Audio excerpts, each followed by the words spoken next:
The first sign that something had changed in the Moro corridor was not a weapon. It was the smell of bread. Admiral Reha had spent 11 years commanding the Drayan front along this stretch of dead space. She had watched stars die here. She had signed death orders for soldiers younger than her own children.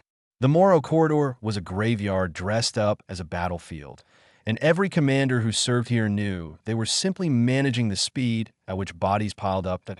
When her sensor officer reported a new human structure on the dead moon of Vel 4, she expected weapons platforms, railgun arrays, orbital defense grids.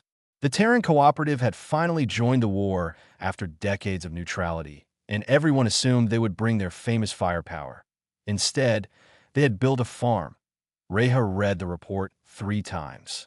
An agricultural station, hydroponic, bays the size of carrier hangars. Atmospheric processors turning the dead moon's thin gases into breathable air. Grain silos, livestock chambers, a water recycling system so advanced it could pull moisture from bare rock. The humans had turned a lifeless moon into a garden, and they had done it in 19 days. She ordered a shuttle and went to see it herself. The station was enormous. White and gray panels stretched across the lunar surface like a second skin, glowing faintly with internal light. Human engineers moved between structures in light suits, carrying tools instead of rifles. Reha landed on a marked pad near the main entrance and was greeted by a woman in a dirt-stained uniform who saluted with a trowel still in her hand. Sergeant Dahlia Farouk. Short, calm eyes, soil under her fingernails. Reha did not waste time. She asked what this was. Farouk walked her through the station. Row after row of grain. Vegetables growing under artificial sunlight. Tanks of clean water. Protein cultures bubbling in biochambers. The output was staggering. This single station could feed 40,000 soldiers a day, and it was still expanding. Reha asked which army it was for. Both, Farouk said. Reha stopped walking. She turned and looked at the human sergeant, as if she had just spoken in a dead language.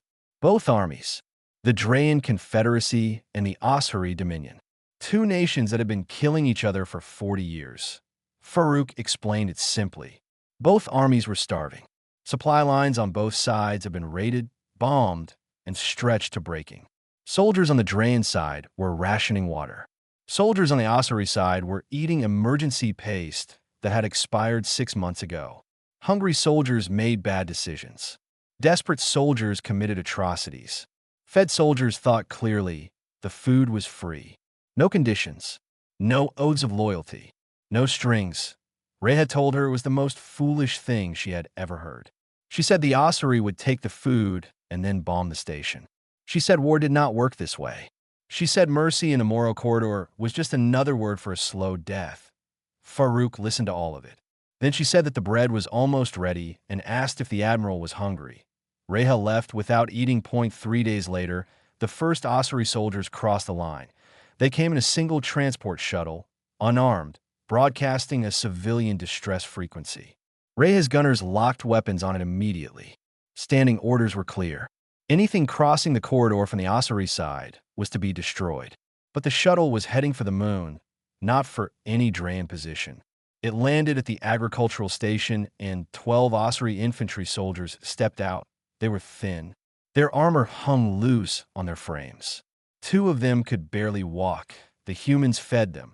Reha watched the sensor feed from her command ship and felt her jaw tighten. She opened a channel to Farouk and demanded she turn the Osiri soldiers away. Farouk responded calmly. She said the station was on neutral ground. She said the food belonged to no one. She said hungry people had a right to eat. Reha cut the channel. By the end of the week, the number had grown to over 300. Osiri soldiers arriving in small groups, unarmed, hollow-eyed, drawn by word of mouth. And something else was happening that Reha had not expected. Her own soldiers were going too. Not deserting, not defecting, just visiting the station during off-rotations. Eating fresh bread for the first time in months. Sitting in the same hall as enemy soldiers and saying nothing. She pulled up the station's internal feeds. The humans had cameras everywhere, and they hid nothing. Reha watched a Drayan corporal sit 3 seats away from an Osiri rifleman. Neither spoke. Neither looked at the other. They ate in silence, staring at their plates. When the Osiri soldier finished, he stood, nodded once to no one in particular, and walked out. The Draen corporal kept eating. It was such a small thing. A nod across a table. A shared silence over bread. It should not have meant anything. In 40 years of war, millions had died for less. But Reha could not stop watching. She told herself it was surveillance. She told herself she was monitoring a tactical vulnerability. She told herself the humans were naive and their little garden would burn the moment the Osiri High Command noticed it. She told herself many things, but late that night, alone on her command deck with the lights dimmed and her officers asleep, Admiral Reha watched a feed of two enemy soldiers eating bread in silence and felt something crack inside her chest that she had spent 11 years keeping sealed. She did not have a name for it yet, but the humans did. They called a hope. Nobody remembered who had bombed the bridge first. The Jihil crossing had once connected two cities on either side of a deep river canyon on the planet Jihil. One city was Draen. The other was Osiri. Before the war, the bridge carried traders, families, students, lovers, and old men who liked to walk slowly and watch the water below. It was 300 meters long and made of pale stone quarried from the canyon walls. It had stood for 400 years that Ikati took one missile to bring it down. That was in the first year of the war. Now, 39 years later, the canyon still divided the two cities. The Draen side had grown smaller. The Osiri side had grown poorer. Both populations were mostly elderly civilians and children too young to be drafted. The soldiers had all gone to die in the Moro Corridor or one of 100 other battlefields scattered across the galaxy. The humans came to Jihil without announcement that a team of 43 civil engineers arrived on a transport shuttle with no military markings. They carried no weapons. They brought steel beams, cable, concrete mixers, welding rigs, and enough raw material to build a small city. Their team leader was a quiet man named Hadi, who wore dusty boots and spoke with his hands when words were not enough. They set up camp at the edge of the canyon, right where the old bridge had stood, and began building. The Draen garrison commander on Jihil was a tired officer named Lieutenant Pichel. He had 17 soldiers under his command, all of them old or injured, and his primary job was making sure the civilian population did not starve. He had not received fresh orders from Fleet Command in 2 months. When he saw the humans building, he walked down to the canyon edge and asked Hadi what he was doing. Hadi said he was rebuilding the bridge. Pichel stared at him for a long time. Then he asked if the humans understood that the other side of the canyon was Osiri territory. Hadi said he did. Pichel asked if the humans understood that reconnecting the two sides would violate every military boundary established since the war began. Hadi said he understood that too. Pichel asked why they were doing it anyway. Hadi pointed across the canyon. On the far side, a group of Osiri civilians had gathered at the broken edge of the old bridge. They were watching. Some of them were holding signs, though the distance made the words unreadable. An old woman was sitting in a chair near the edge, wrapped in a blanket, staring across the gap as if she had been staring for years. Hadi said that woman probably had family on this side. Then he picked up a steel beam and went back to work. That IT took the humans 22 days to build a new bridge. It was not beautiful like the old one. It was functional. Steel and cable and reinforced concrete, wide enough for foot traffic and small vehicles. The humans painted it white. They put up lights along both sides so it could be used at night. They installed water stations at each end. The moment the last bolt was set, people began crossing. They came slowly at first. A few Osiri civilians, hesitant, looking over their shoulders. Then a few Draen families, clutching their children's hands. The two groups met in the middle of the bridge and stood there, uncertain. An Osiri woman recognized a Draen man. They had been neighbors before the war. She spoke his name. He covered his mouth with his hand and could not speak at all.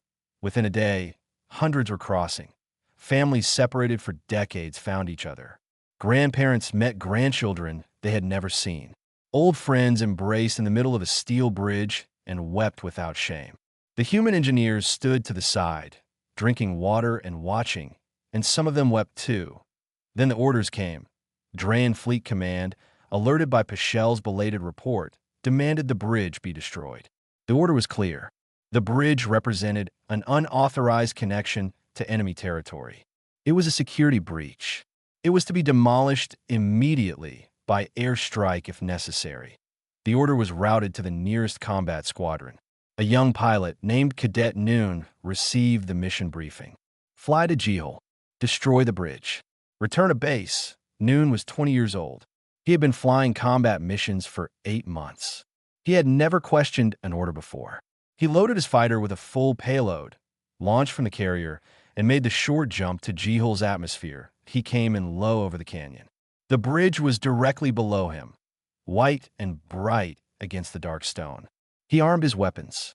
His targeting system locked on. Then he saw the people, hundreds of them, walking across in both directions. Children running ahead of their parents. An old woman in a blanket being pushed in a wheelchair by a young Osiri girl.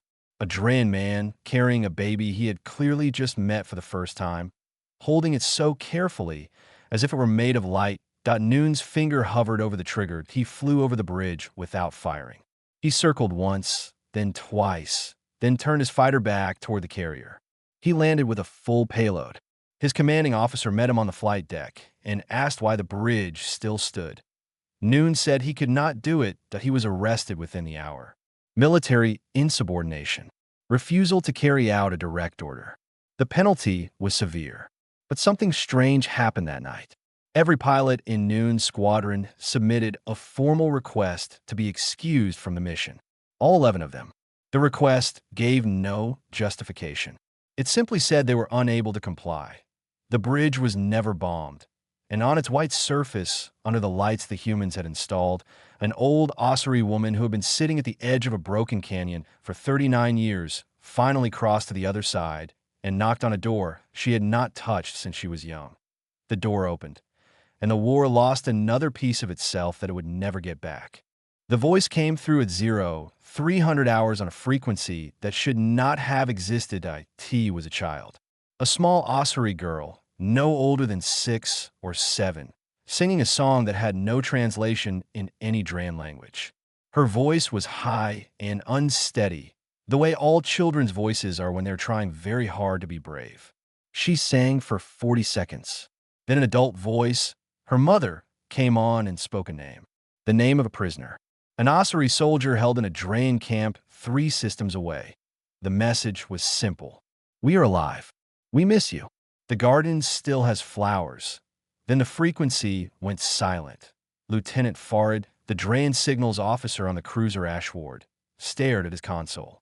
The message had come through on an open band the humans had activated 6 hours earlier. It was unencrypted, unprotected, broadcast across the entire Moro corridor and into deep space beyond it. Anyone with a basic receiver could hear it. He reported it to Admiral Reha immediately. Reha had already heard it, not because her officers had flagged it, but because the frequency was everywhere. It was bleeding through every channel. Her personal console, the mess hall speakers, the engineering deck intercoms. The humans had threaded the signal so deeply into the local communication grid that shutting it out would require shutting down the grid itself. She opened a channel to the human communication ship, a small vessel parked at the edge of the neutral zone near the Vel 4 agricultural station. A human specialist named Corporal Wren answered cheerfully, as if he had been expecting the call. Ray had demanded to know what the broadcast was. Wren explained. The humans had collected personal messages from Osiri prisoners of war held in Dran camps. Not military intelligence. Not coded signals. Just letters. Words from captured soldiers to the families they had not spoken to in years. The humans had then tracked down those families on the Osiri side and recorded their responses. Now, they were broadcasting everything on an open frequency so that anyone who wanted to listen could hear. Reha asked if Wren understood that this was a violation of wartime communication protocols. Wren said he understood. Reha asked if he understood that she could destroy his ship. Wren said he understood that too. Then he said that the next message was about to play, and she might want to listen because it was from a Dran family on a refugee colony behind Osiri lines. Reha cut the channel, but she did not destroy the ship. The messages kept coming. Hour after hour. Day after day. An old Osiri father telling his captured son that he was proud of him. A Drayan mother, stranded behind enemy lines for 20 years, singing a lullaby for a daughter who had been an infant when they were separated and was now a grown woman serving on Reha's own fleet. A pair of Osiri brothers, prisoners in separate camps, hearing each other's voices for the first time in a decade. Both military commands tried to stop it. The Osiri jammed the frequency from their side.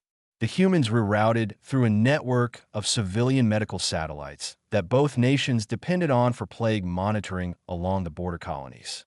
Destroying those satellites would mean losing disease tracking for millions of civilians. Neither side was willing to do that. The Drayan tried a different approach. They ordered all receivers on military ships locked to approved channels. It worked for about 4 hours. Then soldiers started using personal devices, handhelds, emergency radios, even old equipment pulled from storage. The signal was so widely broadcast that blocking it completely would have required confiscating every communication device on every ship in the fleet. Reha knew this was deliberate. The humans had designed the system so that silencing it would cost more than tolerating it. She hated them for it. But she listened. She told herself she was monitoring for intelligence value. She told herself she needed to understand the human strategy. She told herself it was her duty as a commander to know what her soldiers were hearing. She told herself many things. The message that broke her came on the 9th day. It was an Osiri man, old by the sound of his voice. He spoke slowly, as if each word cost him something. He was addressing his son, a soldier captured early in the war and held in a Drayan camp ever since. The old man said that the house was still standing. He said the tree in the yard had grown tall. He said the neighbor's daughter had married and had 2 children. He said the war had taken everything, but it had not taken the garden. The garden still bloomed. He said he watered it every morning, and every morning he thought of his son. Then his voice broke, just for a moment, and he said one more thing. Come home when you can. I will wait. Reha was alone on the bridge when the message played. Her officers were on rotation. The deck was empty. The only light came from the navigation displays and the slow pulse of the communication console. She stood there for a long time. Then she reached out and turned the volume up so that the next message could be heard clearly, and she sat down and listened to an Osiri child sing a birthday song for a father who was chained in a cell somewhere in Drayan space. The child sang off-key. The child sang with all her heart, and Admiral Reha, who had commanded the destruction of 14 Osiri warships and signed the death warrants of 6,000 enemy soldiers, put her head in her hands and wept. The frequency stayed open. The war kept losing pieces of itself, and somewhere in the dark between the 2 fleets, a small human communication ship floated quietly, carrying nothing but voices, and no one fired a single shot at it.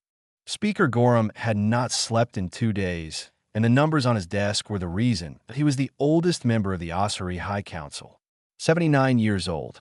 He had survived 3 assassination attempts, 2 coups, and a war that had outlasted every prediction made by every strategist who had ever tried to end it. He had watched the Osiri Dominion bleed itself dry across 100 star systems, and he had signed every budget that kept the bleeding going. Now he was staring at a financial report that made no sense, and the human sitting across from him was smiling. The human's name was Orrin Bakshi, trade ambassador, mid-40s, round-faced, with the kind of easy confidence that came from knowing something the other person did not. He wore a plain gray suit with no military insignia, no rank markings, nothing to suggest he was anything more than a businessman. He sat in Gorham's private office on the Osiri capital world, drinking tea from a porcelain cup as if he had been invited for a pleasant afternoon visit. Gorham had not invited him. Bakshi had requested the meeting, and Gorham had agreed only because his own economic advisors had told him, in quiet and frightened voices, that he needed to understand what the humans had done. Gorham looked at the numbers again. For 7 months, human trade ships had been running supply lines to the Osiri Dominion. Not weapons, not warships, medicine, water purification equipment, building materials, agricultural seed stock, portable energy generators. Everything a dying civilization needed to keep its people alive while its military devoured every resource. The supplies had come on credit. Gorham had approved the credit lines himself months ago, when his colonies were starving and the alternative was watching millions die. The terms had seemed generous at the time. Low interest, long repayment windows, flexible scheduling. The humans had asked for nothing in return except continued trade access. What Gorham had not known, and what his advisors had only just discovered, was that the humans had offered the exact same credit lines to the Drayan Confederacy. Same terms, same interest rates, same repayment structures, same trade goods. Every loan the Ossuary had taken was mirrored by an identical loan on the enemy's side. The two nations that had been trying to destroy each other for 40 years now owed the same bank the same amount of money under the same conditions. Gorham set the report down and looked at Bakshi. He asked what the point of this was. Bakshi took a sip of tea. Then he said something that Gorham would remember for the rest of his life. He said that people who owe the same bank tend to stop burning down each other's houses. Gorham felt his old hands tighten on the arms of his chair. He wanted to be angry. He wanted to shout. He wanted to call this what it was, a manipulation, a trap dressed in kindness. The humans had woven themselves into the Ossuary economy so deeply that pulling them out would collapse 3 colony supply chains. If the Ossuary attacked a single human vessel, the credit lines would freeze. Medicines would stop. Water purifiers already installed on a dozen worlds would lose their maintenance contracts. Millions would suffer. And the same was true on the Drayan side. The humans had made both enemies dependent on the same source, and that source was neutral, not allied with either side, not demanding victory or surrender, just quietly making sure that the cost of continued war kept rising while the cost of peace kept falling. Gorham asked Bakshi if this was the human strategy all along. The food stations, the bridge on Geel, the communication frequency, the trade ships, all of it. Was this planned from the start? Bakshi put down his cup.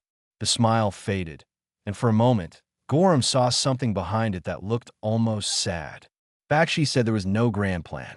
He said humans had simply learned, through centuries of their own wars, that the fastest way to end a conflict was not to defeat the enemy. It was to make the enemy's survival depend on the same systems your survival depended on. Shared debt, shared infrastructure, shared bread. Once two nations needed the same things to live, killing each other became a form of suicide. Gorham was quiet for a long time. Then he asked the only question that mattered. He asked what happened if one side decided it would rather die than owe a human bank. Bakshi said that was always a possibility. But he asked Gorham to look at the other report on his desk, the one from the Ossuary colony of Naru 6. Gorham knew the report. Naru 6 had been 3 weeks from total water failure. The colony's population, 400,000 civilians, had been facing evacuation or death. Human water purifiers had arrived 11 days ago.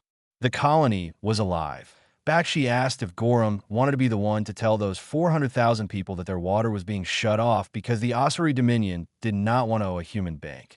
Gorham said nothing. Bakshi finished his tea. He thanked the speaker for his time.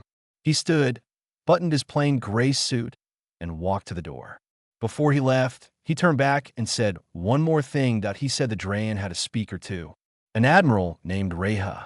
He said she had asked him the same questions in the same tone, with the same anger in her eyes. And she had come to the same silence at the end. Then he left. Gorham sat alone in his office. The numbers glowed on his desk. The tea grew cold.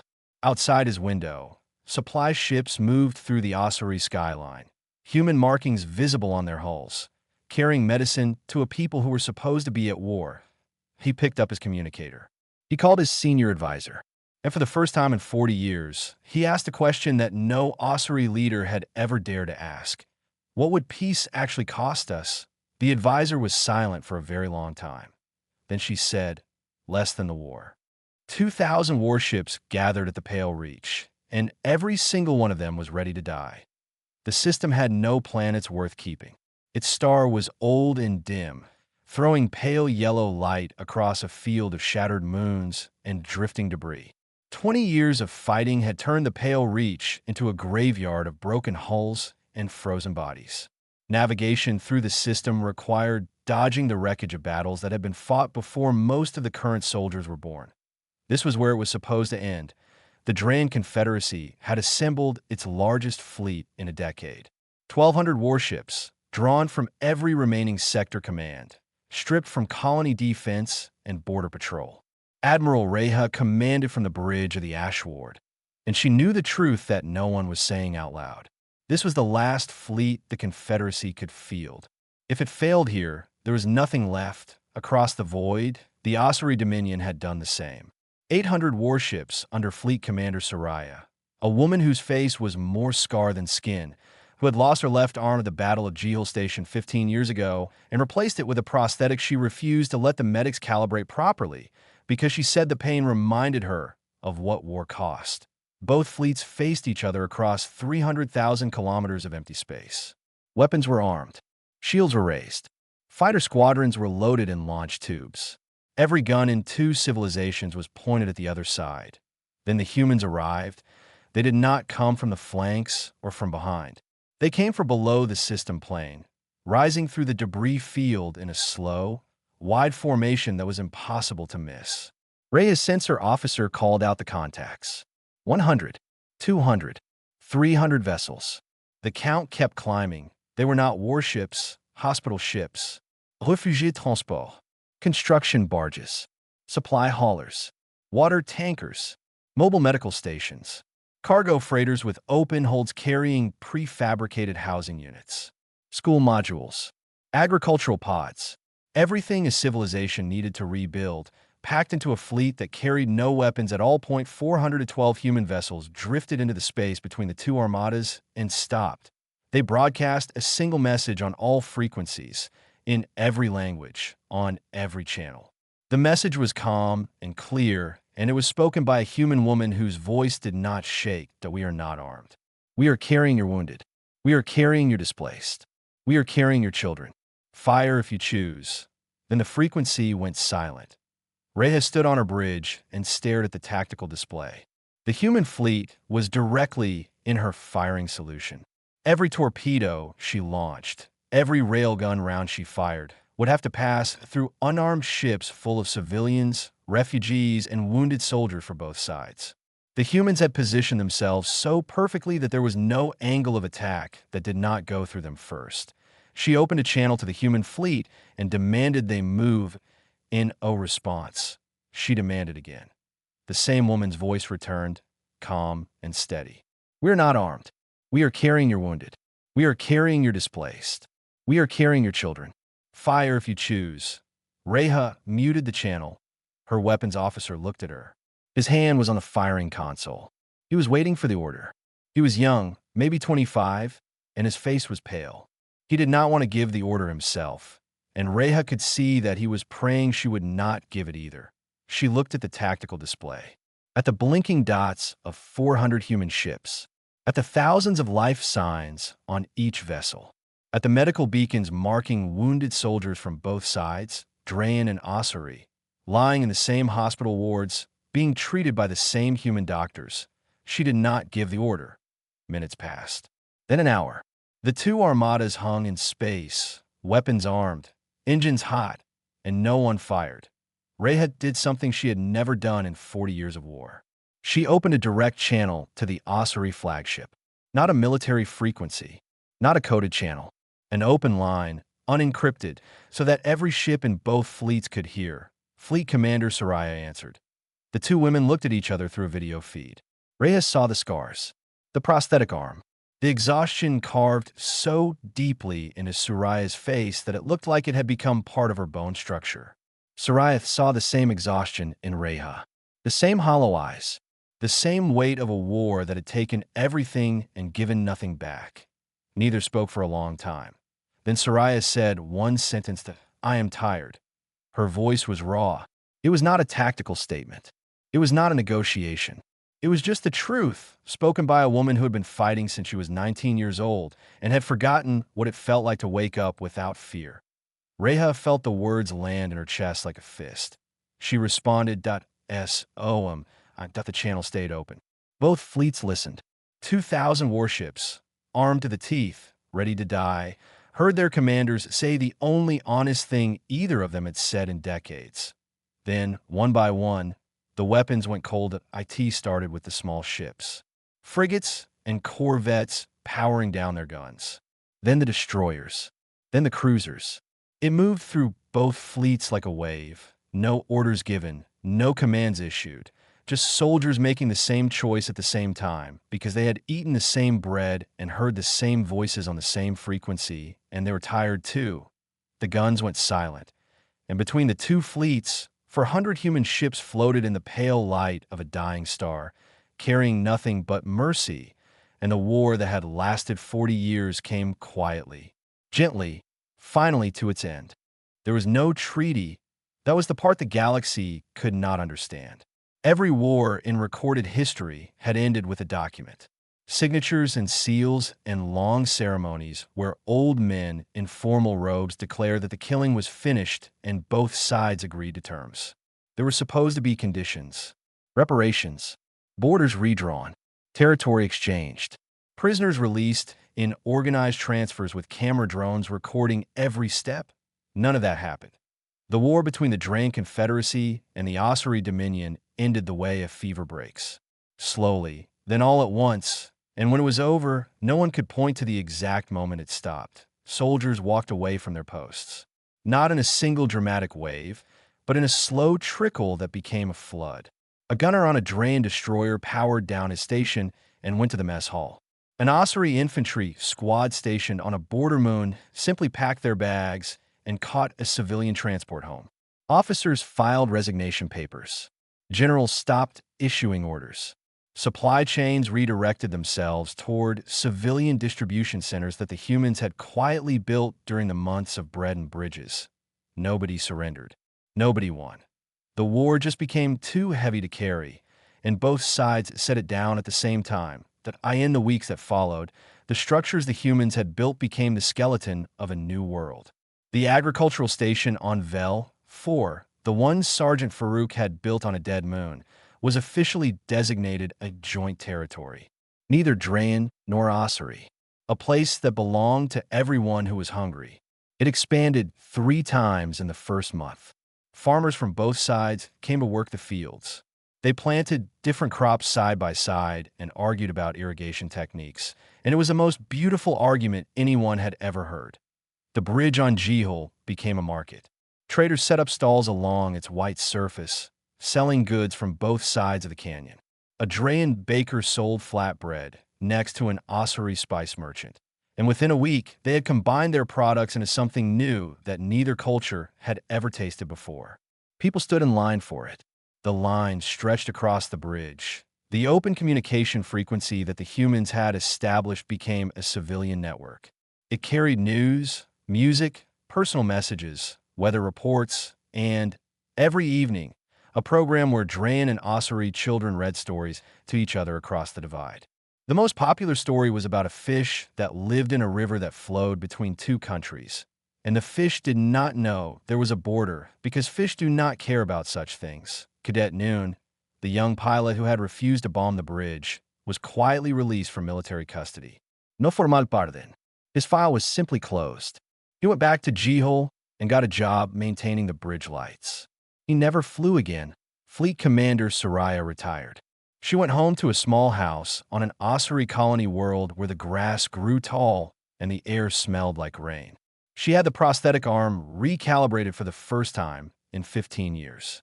The doctor asked why she had waited so long. She said she did not need the pain anymore. Speaker Gorham proposed the creation of a joint economic council, and when his own hardliners objected, he read them the numbers. The human credit lines had saved 11 colony worlds from collapse. The cost of the war, calculated over 40 years, exceeded the total economic output of both civilizations combined. The cost of peace was a fraction of a percent. The hardliners went quiet. Admiral Reha resigned her commission on a Tuesday. She told no one. She filed the paperwork, removed her rank insignia, folded her uniform, and placed it in a storage locker on the ash ward. Then she took a civilian shuttle to Vel, for the dead moon was not dead anymore. Green things grew under glass domes. The air inside the station smelled like soil and bread and something alive. Drain and Ossuary civilians moved through the corridors together, It was already becoming difficult to tell which was which because they had started wearing the same work clothes and eating the same food, and their children played the same games. Reha found Farouk in one of the outer domes. The sergeant was kneeling in the dirt, planting something. Her hands were deep in the soil. Her uniform was filthy. She looked up when Reha approached and smiled the same calm smile she had worn the day they first met. Reha stood over her and asked the question she had been carrying for months. She asked how the humans had known this would work. The bread, the bridge, the voices, the debt, the unarmed ships.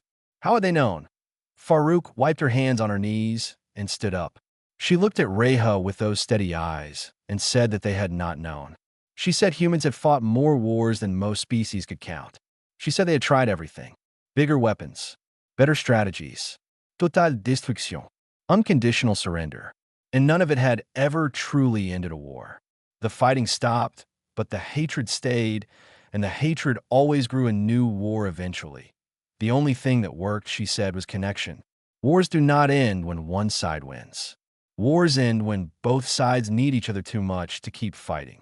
When your enemy's child eats bread from your table, when your prisoner's father's voice plays on your radio, when your economy cannot survive without the same bank that keeps your enemy alive, then war becomes impossible. Not because it is forbidden, because it is unthinkable. Reha looked out through the dome glass. Beyond it, the pale light of the Moro corridor's distant stars shone on a moon that had once been barren and was now growing food for two civilizations.